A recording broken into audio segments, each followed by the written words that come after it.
Welcome back to another Boxscore Geek show. Brian, I don't know at what point one of us got like a genie wish and completely wasted it, but we are magical. We have the power to distort reality, it would appear.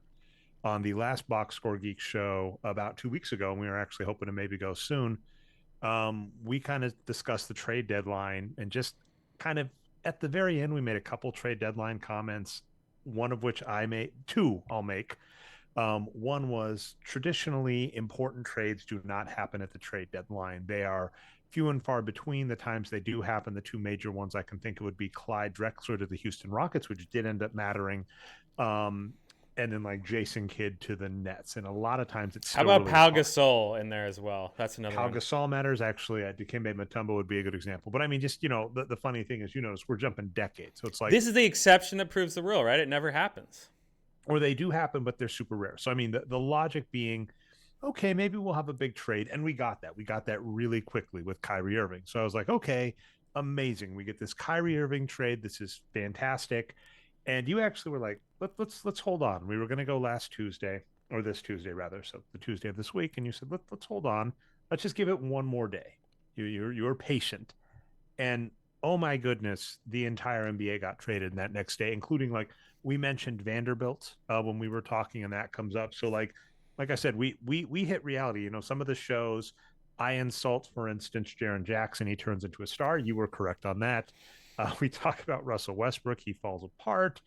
We talk about if Luka Doncic's MVP, he stops. So like we have some power here, and it's very useless. It's one of the most useless superpowers ever, but when we talk about things on this show, it actually impact things would happen. A astute skeptic would just say, you guys are just talking about things that matter in sports, and things that matter in sports tend to be highly variable. And to that, I say, yeah, probably. But anyway, today we're going to talk every single major trade at the trade deadline. Huge shout out to Spotrac that has them all in a wonderful list form with, I think, only one typo. And then depending on how that goes, we may or may not do an all-star draft, Brian. But there's so much meat. We were expecting Yep. to do a faux all-star draft between us. I was going to be team Giannis because I'm out east. You were going to be team LeBron because you're out. Basically, not only are you out west, we're in the respective states. You're in Yep. LeBron state. I'm in Giannis's state. We were like, the trade deadline's going to maybe have one major trade. We'll all be good. And then, of course, now it's almost like the off season. Now this is almost like a getting back into the box score geeks after the doldrums of summer. So let's go through these. We'll just get going if that's okay with you. Oh, of course. Yeah. And I am out here in California, nicknamed the Golden State. That is LeBron's state. Mm, So there we go. what if you named a team after that? That'd be a good idea. Yep. And then what if you named the sports team after a 1970s movie? Why not? All right. That's what it is. Yeah. Yeah. The war. I'm not mistaken, right? The Warriors in Philadelphia were named after the Warriors movies. Oh, The no. I think, no, the Warriors movie is like 1980. The Philadelphia Warriors were way before that, the 50s or Really, something. I Yeah. okay. So I don't know. Well, I'll have to look I it up. w- I'm very if it's true, though, man, that would be cool. okay. Warriors, come out and play. We'll have to go look up the origin of the Warriors. I will do that after the show. I actually wrote a piece on the first one. I thought this was going to be the major content, so I worked really hard to get a piece out for the show this week. And I would rank this still, like when we get to the end, maybe we'll rank like the trades or things that matter. I would still rank this maybe top four, as weird as that sounds. And I know I'm not the mainstream. Something about the Mavericks. Certainly, we aired some dirty laundry last show. Not even dirty laundry, just like these people don't listen to me and they keep mucking up. And we're there again. Basically, Dallas with Luka Doncic. Something I've been harping is they are wasting his prime, and this is not hard, in the sense that here's a good counterexample. If you look at Giannis and not Giannis, sorry. If you look at Jokic, sorry, I'm getting all the MVP caliber players confused because Giannis, Jokic, and Doncic, I would say, are kind of like the future of the NBA. If you look at Jokic, because of this season, because of some BS, he has yet to play with an all-star player in one of his MVP seasons. That's very telling. The Denver Nuggets don't have a good solid number two for Jokic. He's going to win 3 back-to-back MVPs if things stay on target. He has a 38 win record. I would argue that Luka Doncic is in the same caliber as Jokic. I as weird as this sounds, I'd almost argue them interchangeable. And the Mavericks are 30 and 26. They're almost a 500 record. So I very much make the argument that if even a reasonable staff around Doncic, he would be much better. And the Mavericks, have professed for years to be good at this. So why not? But I think the issue is they almost have a, swing for the fences mentality. And if you think of like Moneyball, the whole Moneyball narrative is like outs are bad, getting on base is good. And so I'm like, the Mavericks keep trying to make a big splash. They'll go for Kristaps Porzingis or Monte Ellis or Chris Kaman or now Kyrie Irving instead of just making small incremental moves, which is if you have an MVP player, that's all you need to do. So the Mavericks trade for Kyrie Irving, and this is pretty straightforward. It's Kyrie Irving for Spencer Dinwiddie and Dorian Finney-Smith and 3 picks in the future. And my basic or rather, they traded the 3 picks. So the Nets get Spencer Dinwiddie, Dorian Finney-Smith, a first round and 2 second rounds. And what's key about some of those picks is those happen right after Doncic's contract expires. So I actually say this in the article. I've said this a lot. Normally in trades, I just throw the draft picks off the board unless they are for the upcoming season and the team immediately uses them intelligently. Draft picks do not tend to matter in the grand scheme of things. And the Nets get 2 veteran players, and the Mavs get 1 in Kyrie Irving. I really, really hope that Markieff Morris was just a rounding error in the sense that there are rules in the NBA when you trade contracts that the salaries have to be within a certain margin of each other. And Markieff Morris is small enough that is my belief. That because he's not getting played in New Jersey, he should not get played in Dallas. So I think he was just included to make rounding work. But what it comes down to it is the Nets get basically a replacement for Kyrie Irving. Kyrie Irving and Spencer Dinwiddie this season are roughly equivalent. Dorian Finney-Smith is actually a competent big. He has been better in the past. He's been injured this season, but he still looks all right. And so what's really, really funny about this trade, I would argue, and some more with the Nets that's coming up in the near future, spoilers, is you've really got 2 injured players and you're asking, which one do you think Kyrie Irving is going to go back to Boston Celtics days versus do you think Dorian Finney-Smith is going to go back to last year's production? I am highly skeptical of Kyrie Irving for a variety of reasons returning to his form just because of age and injury. Like players like Klay Thompson, Kyrie Irving, Kevin Durant, we'll bring him up in a second too. You get old enough and injured enough, and it really just turns into folly to believe that they will ever hit their peak again. Yeah, it is a swing for the fences type of move for sure. And it seems like one that is very desperate to me because let's face it, when you have Luka Doncic, possibly the MVP this year, maybe the second place, and he's so good on offense, their problem has been with defense this year. So they get rid of 2 players, Dinwiddie and Finney-Smith, who are not bad on defense, and they bring in Kyrie, who's he's not. It's hard to know, but yeah, it's hard to know. But I'm not sure they're basketball-wise they're going in the direction they need to here. I think they needed somebody to replace JaVale McGee, who didn't work out. I mean, they're trying Dwight Powell out. He's not that young either. Yeah, I think getting rid of big guys and adding small guys was not what they needed necessarily. and I mean, off the court is a whole other thing. And what's funny is I was looking over the Mavericks, and here's another sad thing, and this goes back to Kristaps Porzingis. I was like, well, one thing is maybe they're clearing the cupboard, so maybe next season they're in a good spot because Kyrie Irving is his contract is up, and it's highly unlikely that there's one of 2 scenarios. Either A, he shouldn't get paid, so if the Mavericks pay him, I'm highly skeptical of that, or B, he just walks. But they are still kind of like in the hole from Kristaps Porzingis because if you don't remember, however you want to say it, for Kristaps Porzingis, they basically took back. Let's see, I'm trying to get to the Mavericks. They took back Tim Hardaway, and Tim Hardaway is a horrible contract. He's expensive, and he's going to be on them for a while. And I really just do not. It's kind of like for any team, the advice is get out of your bad contracts and only sign good players. In Dallas, just as an example, you can use Spotrac for this as well. Maybe we're overwhelming it. Sorry, because I'm trying to do it and it's taking its sweet time. But if you look at like Dallas for the multi-year summary on Spotrac, they are still committed to Tim Hardaway.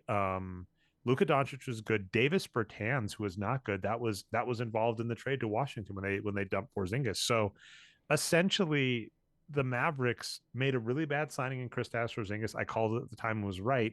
They managed to dump him, but they got bad contracts back. And then now Spencer Dinwiddie and Dorian Finney-Smith were two reasonable contracts that they let out the door.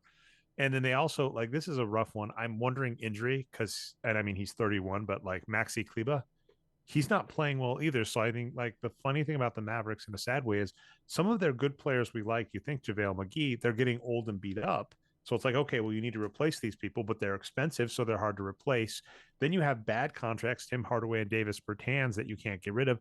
And then they keep letting good players out the door. It's alleged that Christian Wood, who isn't great, like I'll stress that Christian Wood, like I would trade Christian Wood for Mason Plumlee straight up at this point, right?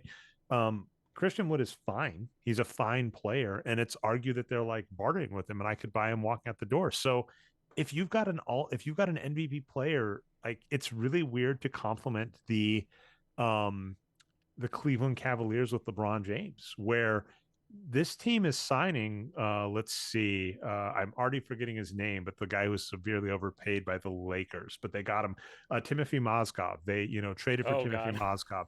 They re-signed J.R. Smith. It's like if you've got an MVP and the only way you can get average players is to overpay for them, you do it. Whereas the Mavericks are like playing chicken with their above average players, so they're walking out the door, and then they're basically stuck with bad contracts that are hard to move, and that's kind of depressing.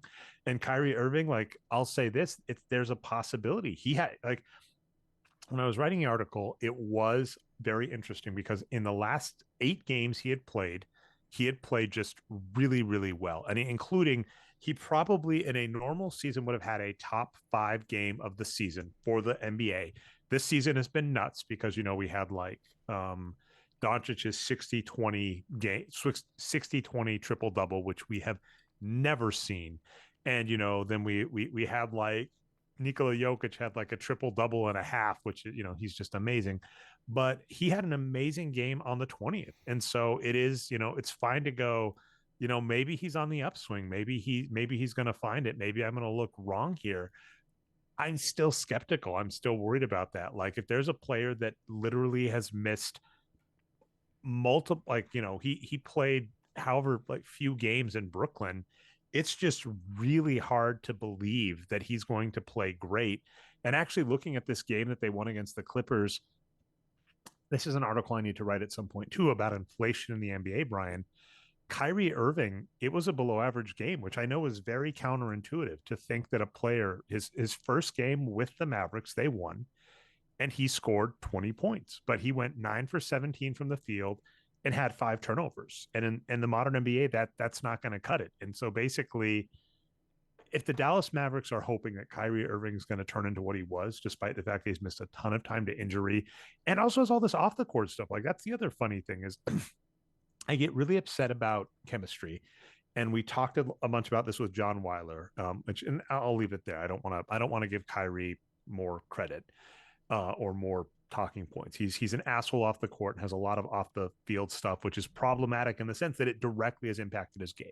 I always get a little skeptical about questioning like a player's mentality, but I don't get upset when it's like, okay, this guy, instead of taking a vaccine in an athletic field to play, rather sat. And this guy has, had other major off the court issues that he won't address. It's like, none of this looks good for the Mavericks unless you're praying that he's going to turn into 2019. And it's like, why would you risk all of this stuff on a player that hasn't been like consistently good in 3 seasons?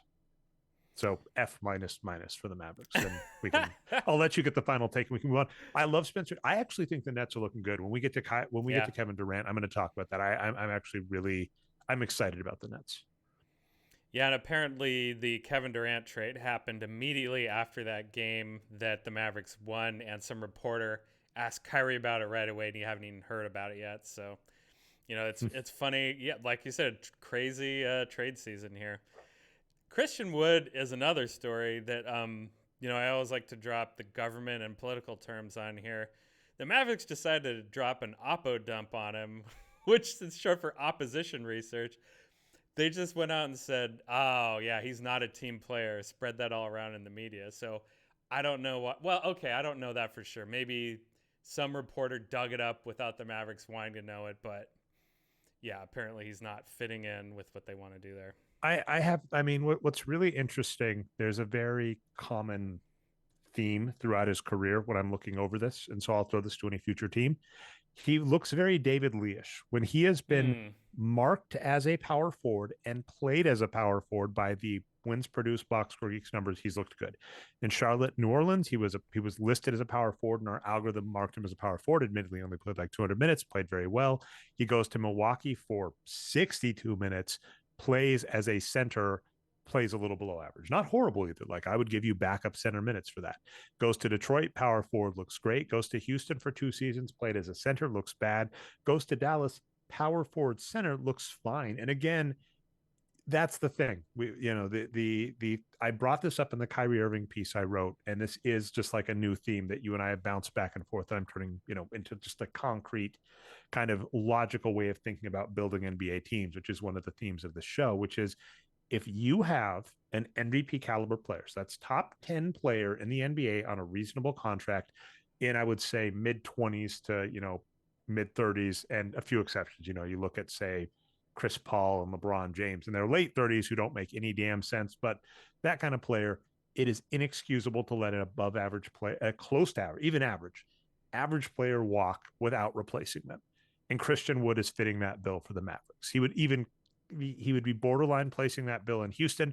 But for the Mavericks right now, it's like you do not let Christian Wood walk out the door if you've got Luka Doncic, if you don't have a replacement immediately coming for him. So Unless the it's Mavericks, Luca that's the guy who says he's not a team player, well, which okay, I don't know. here's what gets funny though. And like Kevin Durant was in the same boat, who we'll talk in a minute, where it's like Luka Doncic is signed through 2027. He has no leverage. So when you're a team and your star argues with you, I'm going to use the Lakers with Kobe Bryant as an example.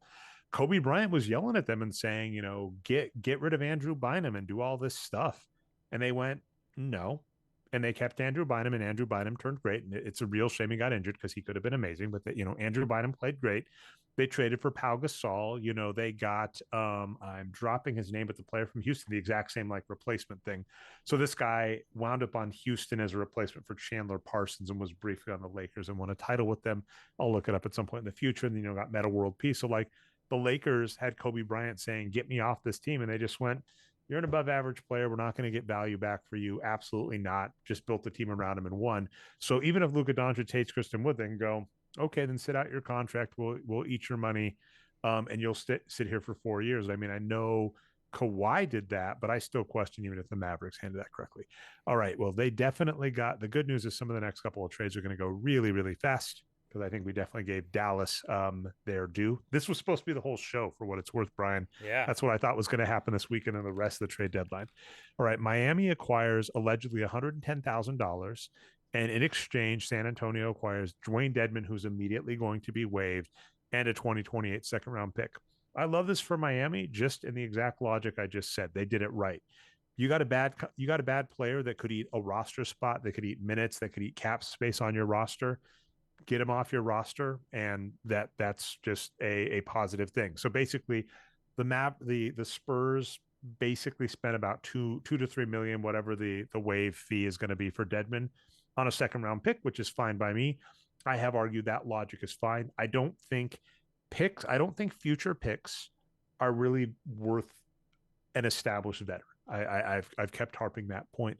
I do, however, think it is a fantastic idea to use future picks to hold like space if you can't use it. So the Nuggets have had this. Well, the Nuggets have had at one point they had too many power forwards that they just couldn't give them all minutes. So they traded some of the power forwards for picks, and that's actually fantastic. It's going, this is an above average player that's not going to get any play.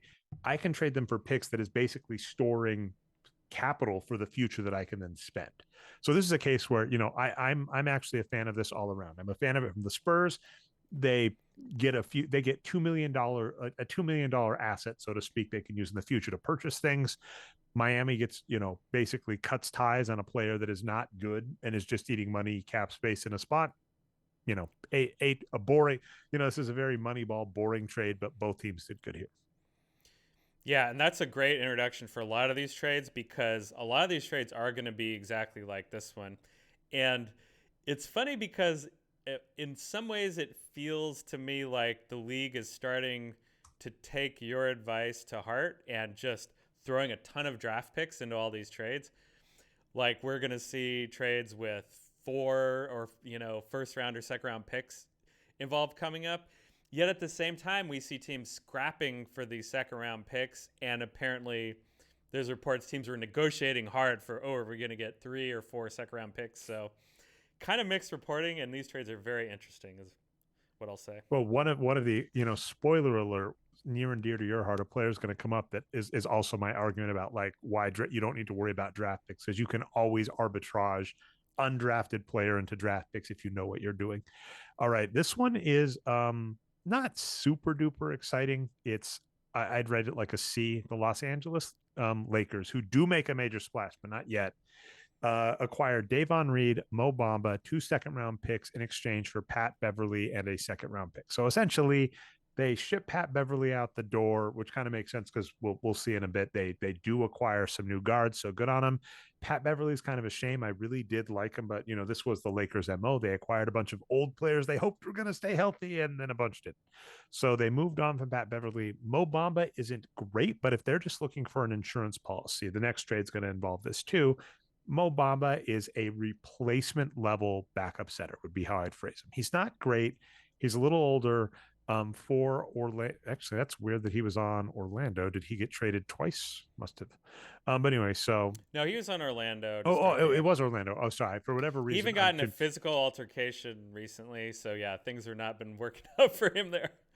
But anyway, Mo Bamba, he is a close to average mid tier. Let's see. I don't know how old Mo Bamba is. I would like to look that up really quick. But I mean, I imagine mid to late 20s. Yeah, 24 years old. So it's like you got a mid 20 center that's close to average, that's coming off the bench to just give you some insurance for Anthony Davis, and you're getting rid of a player that you don't really need. Davon Reed, or Davon, however you say it. Apologies. Hasn't really looked great, so I don't like him for it, but I don't think I'm too worried. I don't think he's getting 300 minutes for Denver of all places, so it doesn't even look like he was getting played for Orlando, so I'm not worried about that. Or was this all was this all okay? This was a 4-team trade. This is hilarious. I thought it was Denver with Los Angeles, so let's finish up the rest. Denver gets Thomas Bryant, which is fantastic. They get a backup center, which they definitely needed. The Clippers acquire Bones Highland, which this is one of those rough ones where he was a good looking young prospect that is not getting good. So I am a fan of this because we are getting rid of a below average guard that has really been hurting us this season and getting a backup center, which is something we actually need because I hate Jeff Green. So I really like Thomas Bryant. Thomas Bryant has been looking really good. So this gives us some insurance for games when Jokic may need to rest down the stretch. So the Nuggets get rid of a bad player, acquire an above average big. The Lakers, it's interesting because I think they lost Thomas Bryant. I'm not 100% sure why, but at least they get back Mo Bamba and then ship out. So the Lakers and Nuggets ship out players they don't need. Orlando gets a pick and a mediocre player. And the Clippers, this is like a running theme, just lose this trade because Bones Highland is not good. Yeah, I first want to point out, let's not forget on February 7th, the Kings got Kessler Edwards. It's probably not going to matter. But this trade here, I think I walked over that. We'll do that. We'll do that one next. we don't need to. I think that's all we need. I don't even know the other player involved in that trade. I've never heard of that. He has not gotten minutes. So David, and apologies, we might mess up some names. So David, correct. It's Mishanau. Looks like Mishanau or Mishanau. Yeah. He hasn't played. So this is actually, I mean, this is in best case just good. Like Brooklyn basically just shipped out a below average player, which is good, and Brooklyn picked up a bunch of players. So it's like they got depth. So stripping any bad player off your roster when you have loaded up on a bunch of good players, which we'll definitely talk about, is a good move. All right. So, but yeah, Denver and Los Angeles. Yeah. I want to talk about this one too. Yeah. Get rid of a bad player. Denver gets back a good player who they got back from Los Angeles. I mean, I think LA should have just kept him, but I think really what happened is LA needed Mo Bamba's contract to offset Patrick Beverly And Denver kind of like cheated here in the sense that I think Bones Highland was viewed as an asset, so they were able to get back a good player. Where the reality is they were done a favor. They got rid of a bad player that was getting some minutes, and in exchange got a reasonable backup. Yeah, so this four-way trade I think is also a template for a lot of trades. What's going on here is very, very common, which is that there's like personalities and kind of roles on the team type of stuff involved with all these players. So Bones Highland, he actually was okay for a time, but he's hurt. And he's just, you're right, he's not playing well anymore. And he said to the Nuggets, I'm buried behind Jamal Murray. I don't have a future here. I want to be traded. So the Nuggets were happy to trade him because, like you said, he's hurt and not playing That's well. like that's win-win Yeah, when we're like we don't want to play you, and he's like I want to get traded. We're like, yeah. oh, it's the That you're not fired, I quit. It's a it's lot like of these trades fantastic. are like this. So Thomas Bryant on the Lakers, he was getting a lot of minutes, and then Anthony Davis came back from injury and is now playing like an MVP again. And Thomas Bryant says, Lakers, I got no minutes. I want to get traded. And so then the Lakers, it makes sense, right? They still need a backup center, so they're going to get Mo Bamba. And all these teams kind of move players around that want different roles. And there's a good chance. I mean, if Bryant Oh, plays again, I'm well, sorry. Mo Bamba was also buried. Orlando has a lot of big men. He wanted a different role. Anyway. and I mean Thomas Bryant, there's two good possibilities. One, he looks reasonable. The Nuggets just pick him up at the end of the season. Two, he looks good for the Nuggets and gets a good payday. And if he helps the Nuggets do well in the playoffs, I'll take it. All right, this next one, man, these are all just blowing my Ooh, head. And Lakers. this one forced me to email Chris Ye immediately. And I wanted to make a joke about this, like Lakers demise, 2022 to 2022, right? They had, well, in last season, if they had been healthy, they would have made the playoffs. So the longest, the only stretch in Lakers history that has been sustained badness is the bus male children era. And that started with them signing Luol Deng and Timothy Mozgov for a Kobe Bryant, LeBron James size contract. And Jeannie Buss has gotten some flack, but she came, took over. The team won a title immediately. They lost last season due to injury, and that was very reminiscent to me of back in the day with James Worthy and Magic Johnson getting injured.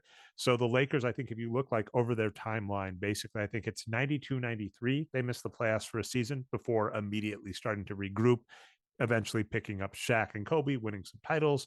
They miss the playoffs for a season when Shaq leaves, get Pau Gasol, immediately start winning titles. They have the Bus Children era, which is, I think, 6 seasons. That's like the longest in Laker history. LeBron James, Anthony Davis come, they win a title. They missed the playoffs last season, injury, again, very similar to Magic Johnson and James Worthy, where Anthony Davis and LeBron James get injured. And then boom, this season, I think there's a good chance with Anthony Davis being back with this trade we're about to talk about, them picking up D'Angelo Russell and Jarred Vanderbilt. There's a good chance they make it into the play-in and are a very scary, play-in or playoffs directly, and are a very scary team. And I am so happy about this trade for every reason, Brian. So I'll try and run it down really quick. And I know you probably have it on screen. The Los Angeles Lakers acquired D'Angelo Russell, who we noted overpaid but playing above average this season. So definitely a Laker player. Malik Beasley, who is young, currently not playing well. Jarred Vanderbilt, who we love. We absolutely love Jarred Vanderbilt. In fact, what happened, and this is why I'm so happy, when Jarred Vanderbilt was traded for Rudy Gobert, our take was whatever team gets Rudy Gobert, oh my goodness, what a coup. This is amazing. And then the Utah Jazz got back Vanderbilt. And my kind of take was this is probably still a win for Minnesota because traditionally, when a really good, undervalued, low draft, undrafted player is involved in a trade, think Kenneth Reed, think Montrezl Harrell, they just get buried and the team doesn't use them correctly. And then Utah, lo and behold, actually gave Vanderbilt minutes. And it was like, holy cow, is this going to work out for Utah? And Utah's been overperforming thanks to Vanderbilt. And then Kessler, who has just been playing Kessler's rookie of the year, which, everybody expected out of the 22nd pick. And then, of course, Utah, last podcast we were talking, you're like, oh, Vanderbilt might be on the block. And I was like, what really? And the answer would be, well, they better get something back good for him. And I think you were floating, who's the center on Atlanta? Just checking if I'm still Oh, here. I'm So I'm I sorry. think I was I think muted. you had float. I Oh was yeah, muted. sorry, I you was muted. letting you go. No, it was John Collins. Apparently, was rumored to be the Jazz were trying to get John Collins and wanted to use Vanderbilt to get him. And John Collins is a player that like I think we really liked young. So in 2019 and 2020, in still below 2,000 minutes, looked absolute like as a rookie looked absolutely fantastic. And I'm not 100% certain what's happened. Hurt. The He's had last injuries. John it's got to be Collins. yeah. I was Yeah. going to say like it's got to be injuries because his minutes have been declining, his Yep. production has been declining. So my take was just like no, you don't trade the established good $4 million a year, right? That's Vanderbilt right now player, and that's for another season. You don't trade the established good Vanderbilt for a what could be player. That's going to be a horrible trade. And then Utah Brian did so much worse. So let's finish that up. Lakers, D'Angelo Russell, above average. Malik Beasley, not great and pricey. I'll take a look at the contract situation in a second. Jarred Vanderbilt, another year at only 4 million and fantastic. So good that he actually made letting Rudy Gobert look acceptable. The Minnesota acquires Mike Conley. I absolutely love this because they are upgrading a guard arguably because he's about the same production as D'Angelo Russell and a little cheaper. 3 picks, which are great, and then I forget. I don't think Nikolai Alexander Walker is really good if I've recalled when I've looked at him before. Yeah. I don't. He's fine. He's fine Yeah. actually. He's fine. I think it's Nikel, not Nikolai. Oh, Nikhil. Yeah. I inverted it. Thank you very much. So it's Nikhil. Who freaking knows? Mystery box. But in 500 minutes, has played okay. So basically, the Minnesota Timberwolves save a little bit of money in that Mike Conley is cheaper than D'Angelo Russell, and arguably say, I'd almost call it like Dinwiddie versus Kyrie, right? Where I would say they're about the same production, really. I think on paper Conley is better, but he's also old, and who knows? They get some picks, they get a reasonable player. They manage to shed an expensive contract, and then Utah just takes everything here in that they get Russell Westbrook, who just is not himself. I mean, the good news is he's expiring, so they're getting rid of contract, but I still don't get it, right? Like, why are they getting rid of a like reasonable player? And actually, I think I got these confused slightly, Brian. And that I believe wasn't Malik Beasley on the Timberwolves. Yes. All right, dog. So, or no, Malik Beasley is on Utah. Apologies. Oh, is he? And Hmm. D'Angelo Russell was on Minnesota. So okay, never mind. I got it right. I confused myself, got confused, and got right. So anyway, Minnesota did fine, but then Utah just gets a horrible Russell Westbrook. Now, admittedly, this is a contract dump, but it's like you got rid of a young, cheap, really good player, and you got back a salary dump. They got a draft pick from the Lakers, but that's first off like 4 years in the future, and hopefully I'm not too optimistic, but I don't believe that it's either it's not it's top four protected, so it doesn't have the upside of being an amazing draft pick. And I think the Lakers are going to be a playoff squad in 4 years. I mean, LeBron James is going to be retired. They'll have Jarred Vanderbilt. They'll have been able to move on. Hopefully my dog's not making too much noise in the background there. They'll have been able to move on from Anthony Davis regardless of the situation. The Lakers are looking great. Juan Toscano Anderson, I do like that player. I think he has played well in the past, but he hasn't looked great this season. And then Damian Jones, like the Utah got nothing good out of this except a pick in the future, and they did it at the expense. I mean, Utah isn't or wasn't that far out of the playoff hunt. I think they're close to 500, right? So it's going. Why on earth would a team in the playoff hunt with a promising young player give that up in exchange for a contract dump and a draft pick in the future? It's like Utah just got schooled, but the reason I love it is because I was sitting here watching the Rudy Gobert trade going, am I going to have to say Utah won this? And they let go of the biggest asset in the thing in Jarred Vanderbilt. So, yeehaw. I love this trade. I love this trade so much, Brian. No one likes Jarred Vanderbilt except for us, I think. Okay, well, okay. Here, Utah's rationale, I think, is just we don't think Vanderbilt's great, and we can get a first-round pick for him. Let's do it. And we don't agree with that. Part of it is marketing. I think he's like their big forward now that they're probably going to want to pay a lot of money. I think they would both play pretty well together, though. So they have been. I mean, yeah, Vanderbilt's getting 24 minutes a game and playing great, and Markkanen's getting a lot of minutes a game and playing great. It's like it's so baffling on teams. Teams in the NBA will talk themselves out of good players just as a concept. And a few times we have seen this, right? Like the Miami, I almost said Miami Bulls, the Chicago Bulls back in the day with actually Michael Jordan, Dennis Rodman, Scottie Pippen. They basically went, and Tony Kukoc just went, what if we get all the long arm wings? What if we just do that? And it paid off in spades, right? The Sacramento. I am messing up all the teams, Brian. The San Antonio Spurs decided to two tower it with Tim Duncan and David Robinson to success. The Detroit Pistons went all in on defense and succeeded. The Nuggets right now are going all in on offense, and I have argued and will keep arguing it is not a team construction issue when people are saying they don't have enough defense to win a title. It is 100% been health. They have sniffed the NBA finals, if not for a Michael Porter Jr. health.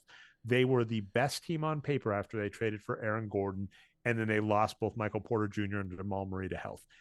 Teams can there is no hard and fast rule on constructing a winning team beyond outscore your opponent. So when teams talk themselves out of this doesn't work because you need multiple players, it's like you are already playing Markkanen and Vanderbilt next to each other and they are playing well. Just keep doing that. So the Utah Jazz talked themselves out of a good trade, and I do not believe that in 2027, whatever the draft pick may be, will make up for it. Yeah, I think it's just really basic. Just like the conversation we were having earlier, that it's thought now that Ben Simmons is the worst contract in the NBA. Well, no one respects Jarred Vanderbilt's defense either.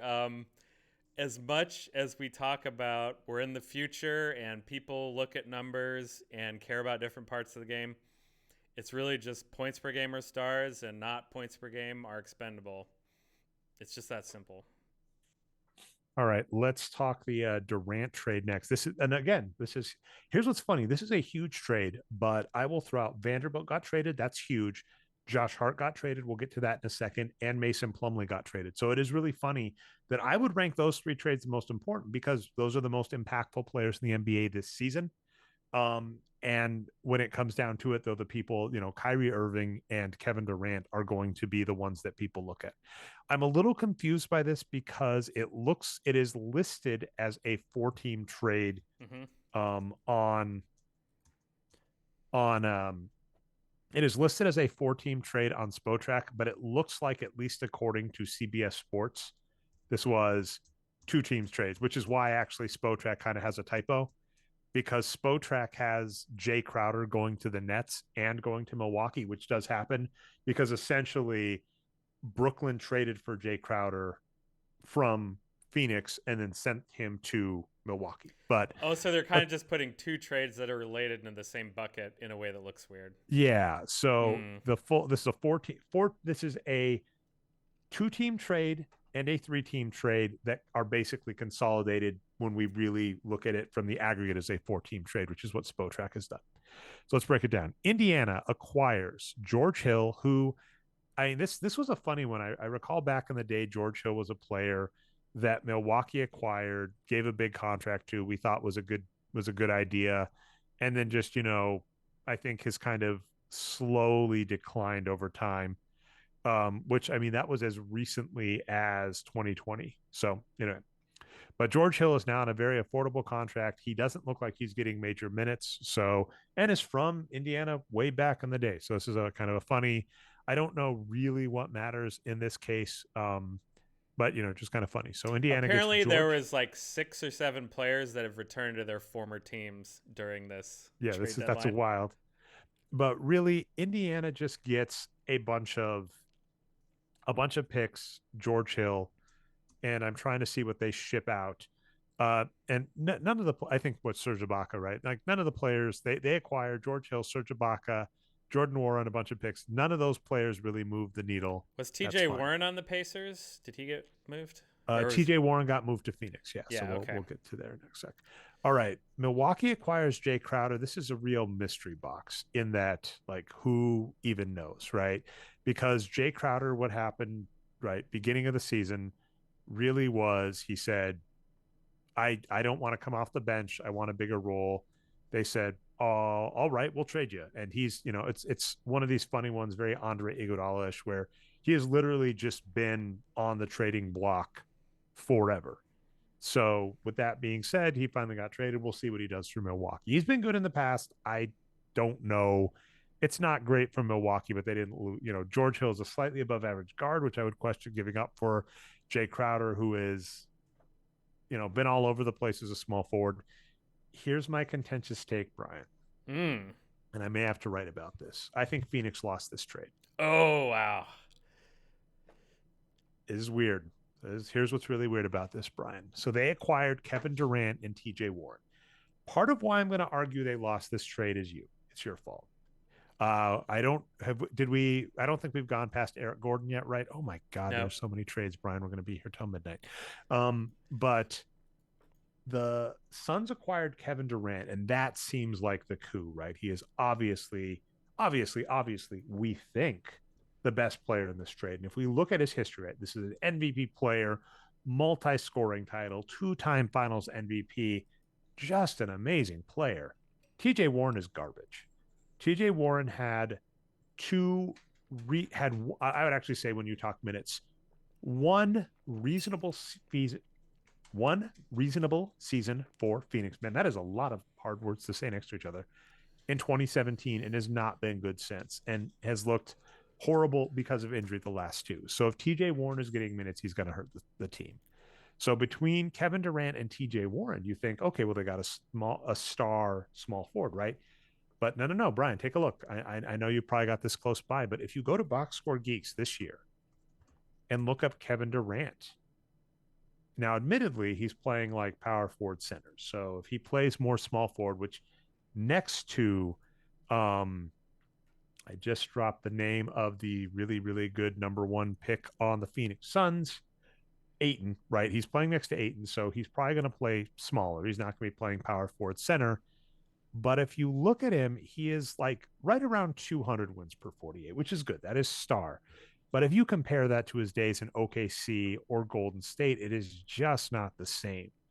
And so I think Kevin Durant is kind of declining. And the question is, do you think he's going to hit 100%?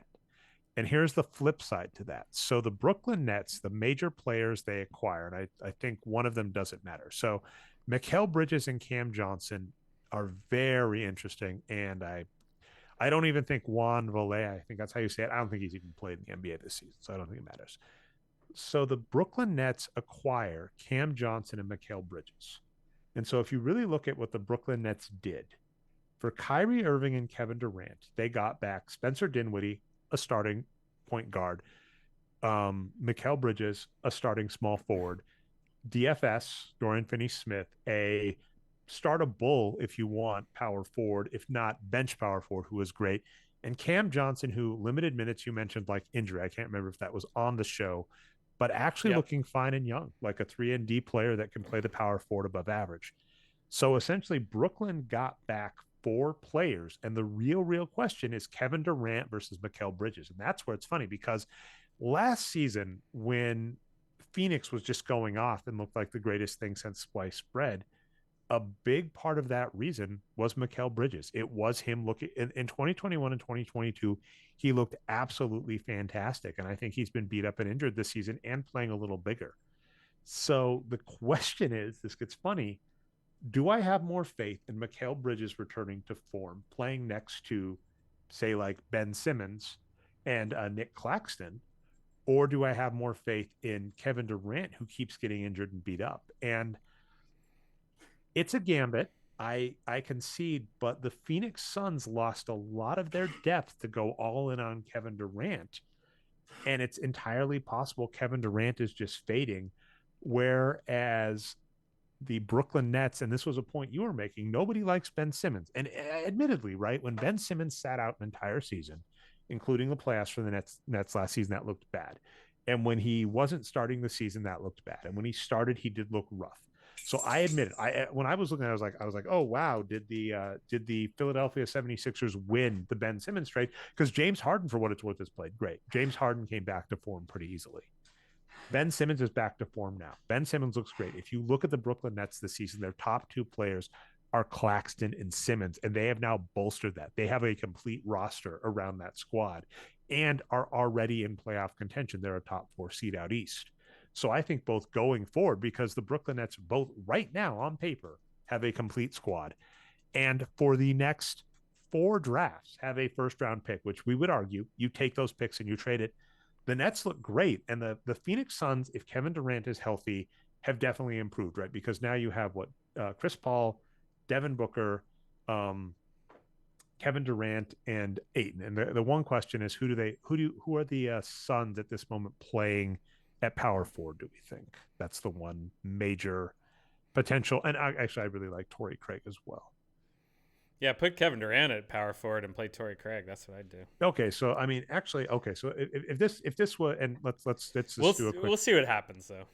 Okay, so I'll just throw out a quick minutes.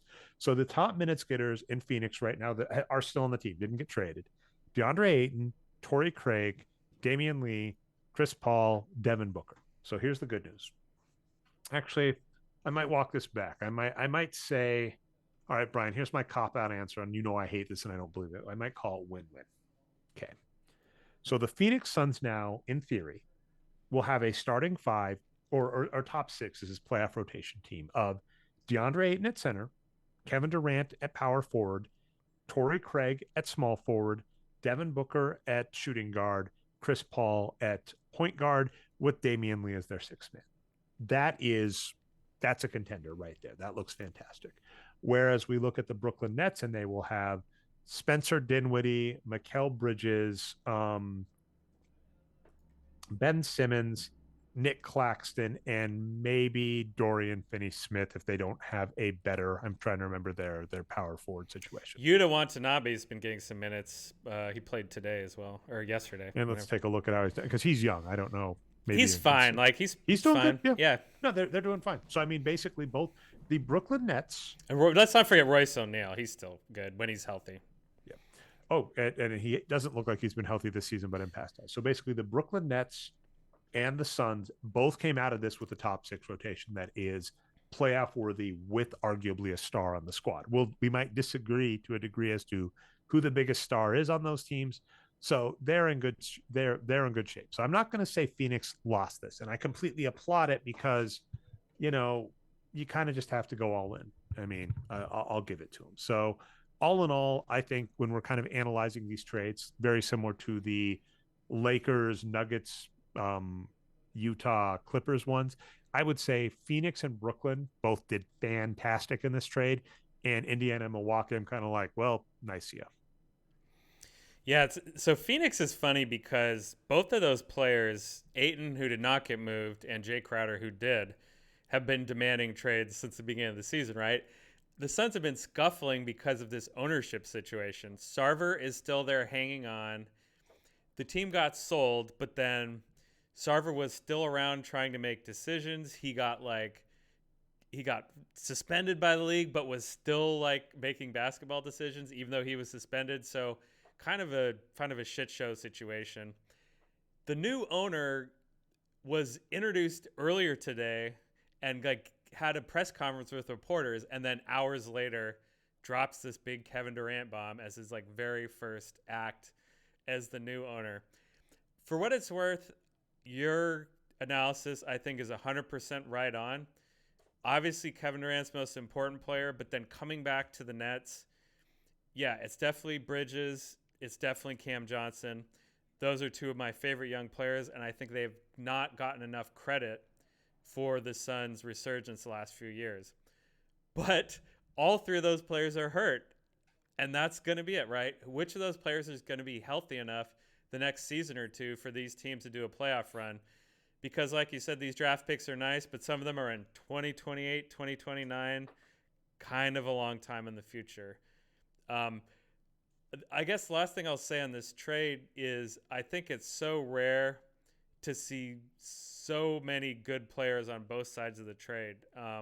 Yes. It's usually it's a fleecing, right? Usually we'd say Kevin Durant moves, there's no way there's equal value coming back. There might be in this case. Well, and what's also interesting is we've noted before. So you just talked Jay Crowder versus 8, and there's a very, very simple explanation for this, Brian. DeAndre Ayton, and I hope the Suns know this, whatever anybody says, is a fantastic player.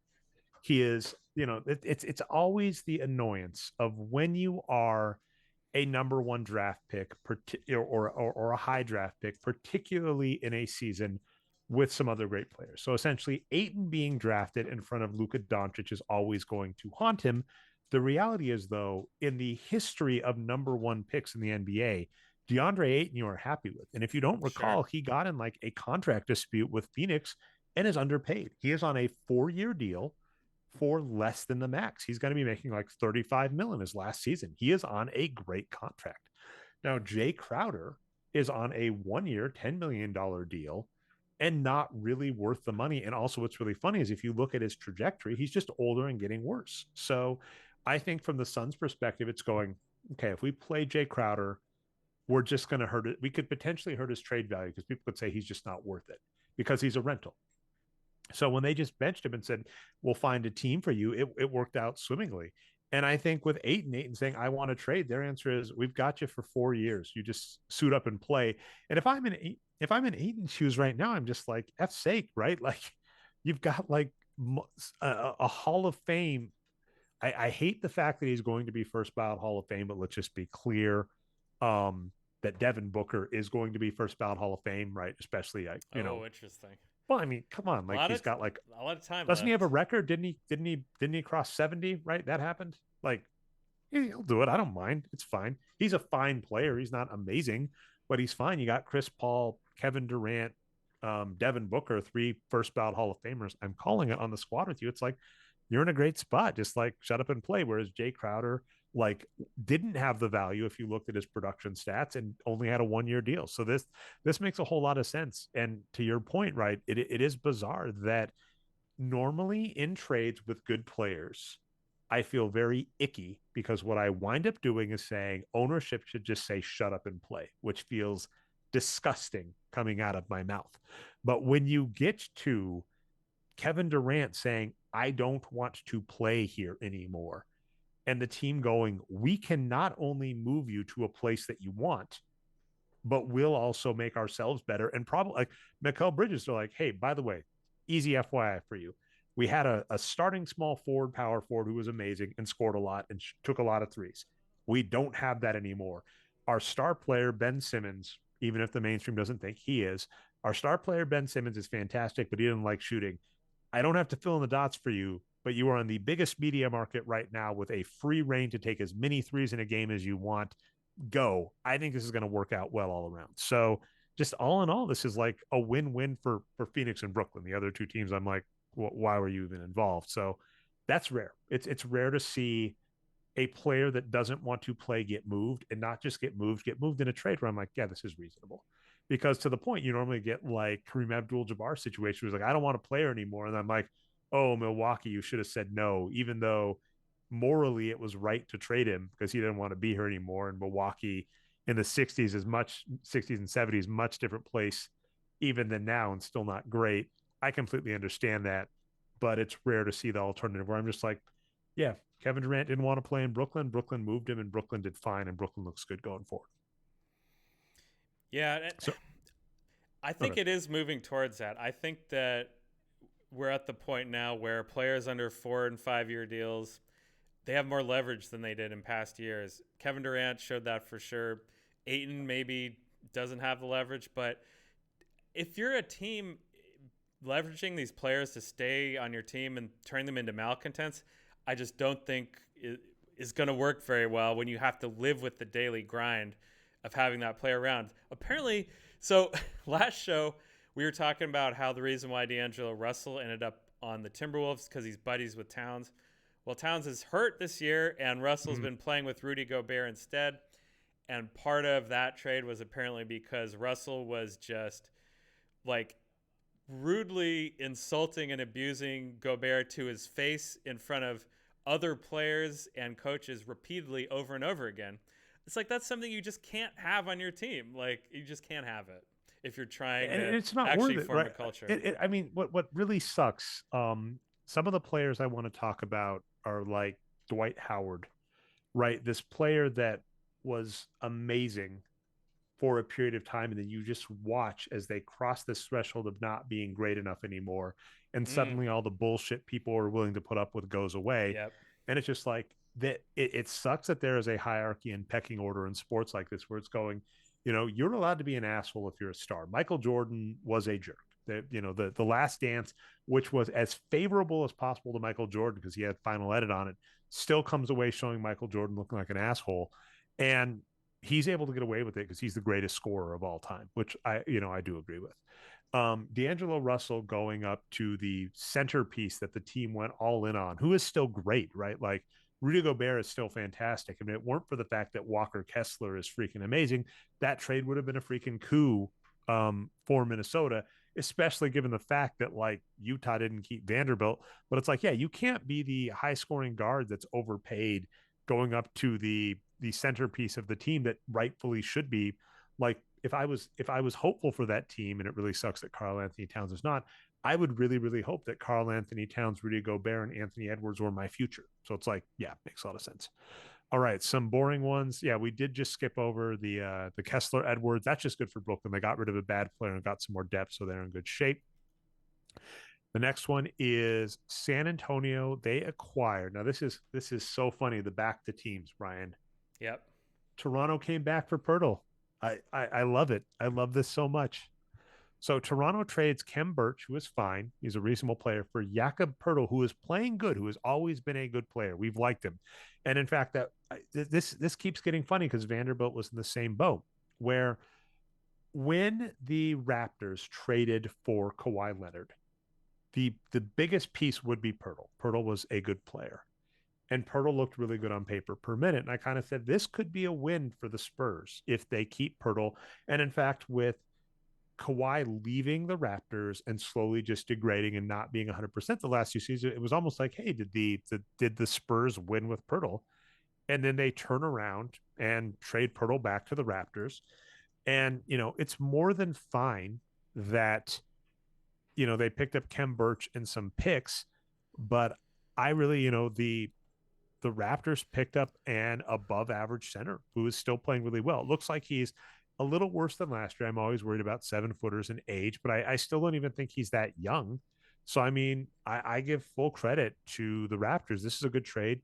Follow, all of my kind of principles, right? Future draft picks on a playoff team don't really matter. Jakob Pertl, they picked up his bird rights, and this could be just like a favor. He's turning 28, so he's entering his prime. They've got his bird rights, meaning they've got the best position to re-sign him. If they think he likes them, they can probably pick him up for cheap. And then I'm going to take a look at Kem Birch's contract real quick and let you talk. But it's just like, yeah, this is more than fine. Trading future draft picks for an above average player that you can probably get on a good contract. And yeah, Kem Birch is now entering his 30s and has 2 years left. So I mean, it's not horrible for the Raptors, but I really like it for Toronto, especially with the closure of the Kawhi trade. Yeah, that's right. The Spurs are tanking, so they just want to pick up draft picks and let a veteran, go try to play in the playoffs. The Raptors are a very interesting story of this trade deadline, though, for what they didn't do. They have not been a great team this year and are kind of battling for the playoffs and have some high-priced players. So people are wondering, are Siakam and Anunoby going to get moved at the deadline? And there is apparently weeks and weeks of teams trying to pull them away. The Raptors were asking for very high price for both those players, and the Raptors ended up not trading them and being buyers instead of sellers. So, yeah, Masai is always at work on the That is Raptors. kind of weird though, because what I'll say is on the Raptors in general, and this has started becoming kind of the norm. The players that are getting the credit are not the ones that we really like. We really have liked in past, say, Fred Van Vliet. This season, it's Chris, I think Boucher is how you say it. Chris Boucher. Scotty Boucher, thank you. Yep. Scotty Barnes was a fantastic rookie. Like, absolutely loved him as a rookie. I think, did he get injured? We thought he was either rookie of the year and got injured, or very close to whoever ended up winning rookie of the year that season. He might have won it. I can't remember. But, yeah, he deserved it. Yeah, very close. But OG Anunoby, I've just always thought is overrated. I have not thought is as high as the hype, and the same with Pascal. Like they're just both high. So it's like, I've got a theory about those players, Trey. what do you got? I liked them both a lot when Kawhi Leonard and Kyle Lowry were still there, and they were more, 3-and-D players and less having to take a lot of shots themselves. And I think they're now higher volume players and taking worse shots. I think that's the problem. Your numbers match up. So in 2019, Siakam, as an example, took 17.8 shots per 48 at 63% true shooting. Amazing. That's outlier too, by the way, because that was, the season before he didn't.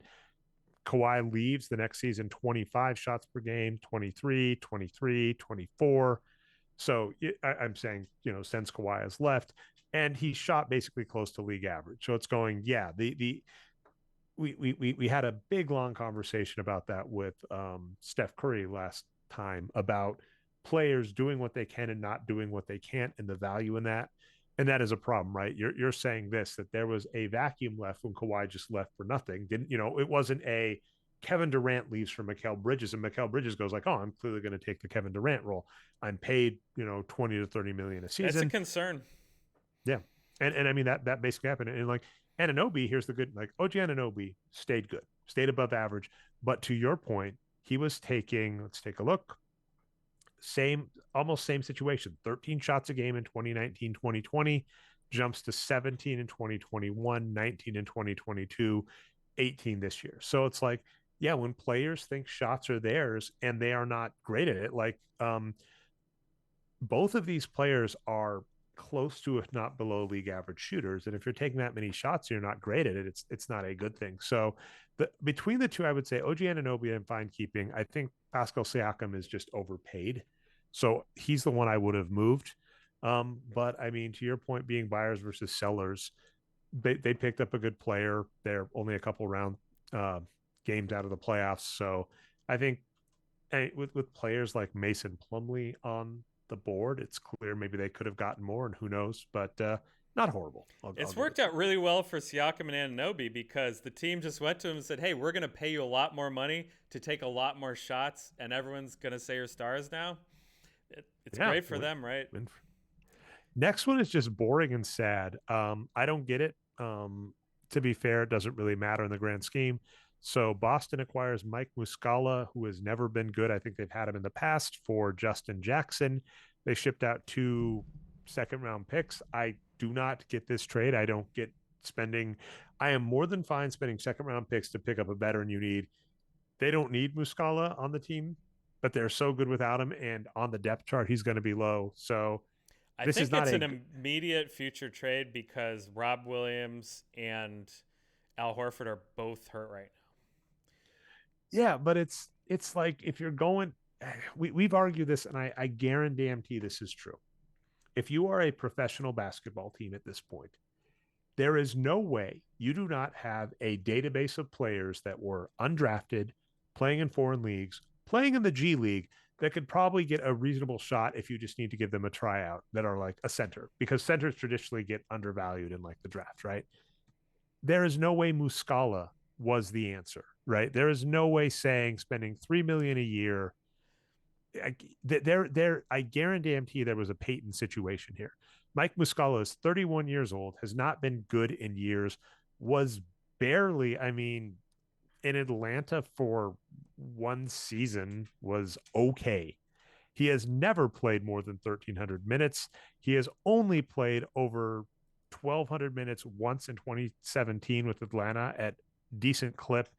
And for Oklahoma, Los Angeles, Philly, he has been a below average player. So it's kind of going, there is no way this was optimal, and so it's like they didn't make the draft optimal picks trade. Don't matter though, right? And they draft picks. Well, I actually agree with you, though. I actually agree with you. What I basically argue, if this makes any sense, is draft picks, and Chris Ye has reinforced this, draft picks are essentially acquirable, and every team is owned by a billionaire. So essentially, if I need a second round draft pick, as we saw 3 hours ago on this show, Brian, the San Antonio Spurs were able to essentially acquire a draft pick for $2 million, right? You can do that. That's not hard. So that's all I'm saying is I don't like considering draft picks for the value of the draft pick as a player.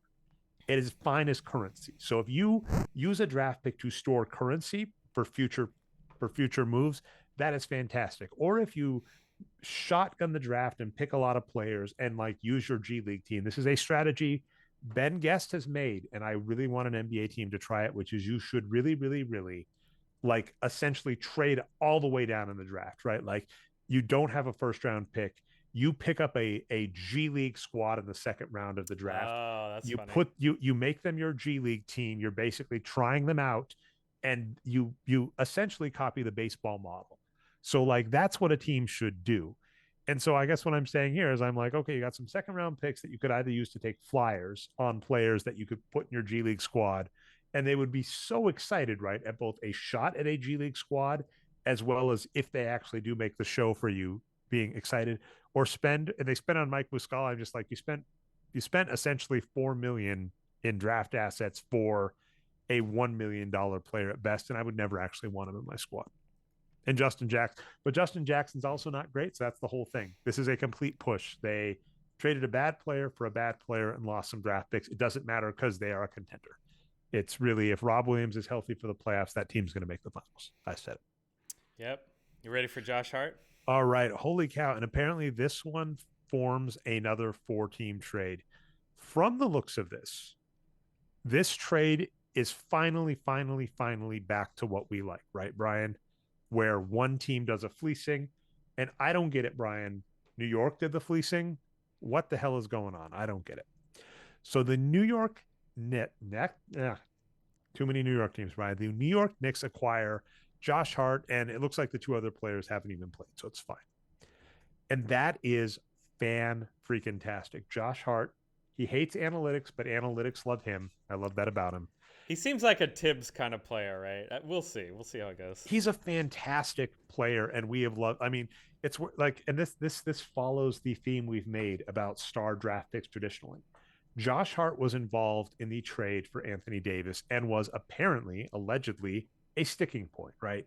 They said, it would have been absolutely wonderful if the Los Angeles Lakers had been able to ship out Kyle Kuzma would have been the player, and he got shipped out later. So that would have been the ideal world for that to happen. And it just, it didn't, because New Orleans said, we want Josh Hart. And we said, here, and, the Lakers said, here you go. And then they let Josh Hart walk. And Josh Hart has just was an above average player on his rookie contract for the Lakers, was an above average player for New Orleans, has looked phenomenal for Portland. And, when I was writing, I wrote an article 3 weeks ago now on top players in the NBA this season. Josh Hart was included. He's a player that was not a supremely great draft pick, but has just been playing great. So him ending up on New York, and they did not, that's the thing, they didn't give up anything. And I'm looking up all the other players involved in this trade. I'm actually against you on this trade. What? Okay, I like it for Portland. So how Portland lost the best player in the trade? How can you? I think I like Thibault more than Josh Hart. Josh Hart is probably playing better right now. Thibault is, I think, a little bit younger, and I just love his defense. Like, I think he's a Gary Payton type of player on defense. And so let's call that a wash. Portland also gets back a first-round pick. So I like it for Portland. The dicey part is they do get Cam Reddish, who apparently they played tonight in the game and are going to give minutes to. That could hurt them playing Cam Reddish, but who knows? Maybe he'll be okay. All right.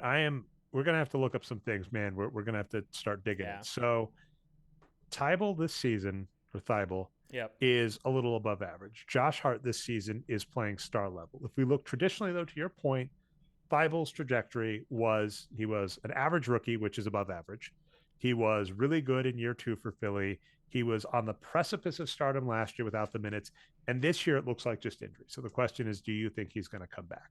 Josh Hart, okay, this is rough, man. Brian, why you got to make this hard? Because this is a good point. Essentially, if you look at Thibault and Josh Hart before this season, they are roughly equivalent in production with, as you are noting, Thibault being, and I'm getting that right. Is it Thibault or Thibault? Thibault. I want to get it right, because if not, I've been butchering it the whole time. Thibault is the type of player we like. And I think we've explained this a few times, and here's what's ironic. If you look at the box score statistics, which do determine production and are very important, if you look at the stats you really want to go for, the idea of going for a 3-and-D player is not actually incorrect. Because if you look at year-to-year consistency, those are blocks, rebounds, assists, and turnovers, for instance, are like some of the most consistent stats. So Ben Simmons, for what it's worth, is like a perfect player, not just in the sense that he is productive, but in the sense that you know what you are getting. Because if you compare Ben Simmons to James Harden we love. James Harden we think absolutely MVP, absolutely first ballot Hall of Famer, absolutely great, right? When he was traded by OKC, we said it was a horrible trade, rightfully so. But what I want to get to, I'm just going to see if this page will load fast enough. I mean, if you look at like variation of true shooting, James Harden has been at between like in the past several, like as high as 63% in 2020 and as low as say like 61%. It's like it's a 2% swing. Productive in both cases, you'll pay for it in both cases, but you don't 100% know what you're getting. So when you're saying Thibault versus Hart, essentially, here's what's funny. This season, Hart is the winner, but Hart is shoots more. And so what you're running into is you're saying these players are about the same.